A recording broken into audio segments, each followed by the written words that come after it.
असे आहेत जे या आंदोलनामध्ये अग्रेसर होते, ते सर्व लोक आज मला भेटण्यासाठी इथे आलेले आहेत.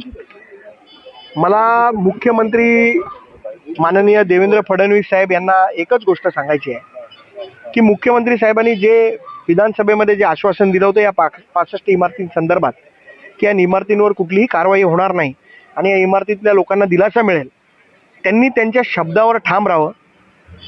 या 65 इमारतींचं कुठल्याही पक्षाने राजकारण करू नये आणि या लोकांना दिलासा मिळण्यासाठी, कारण वारंवार आपण बघाल तर दर 15 दिवसांनी या लोकांना नोटिसेस जात आहेत, या लोकांना घराबाहेर काढलं जाईल अशा धमक्या दिल्या जात आहेत. माझी प्रशासनाला एवढीच विनंती आहे की मुख्यमंत्र्यांनी दिलेला शब्द, म्हणजे मुख्यमंत्र्यांची काही किंमत आहे की नाही प्रशासनाच्या नजरेमध्ये. मुख्यमंत्री जेव्हा सांगतात की या इमारतींना आम्ही रेग्युलराईज करू, तेव्हा प्रशासनाची हिंमतच कशी होते या लोकांना नोटिसेस देण्याची.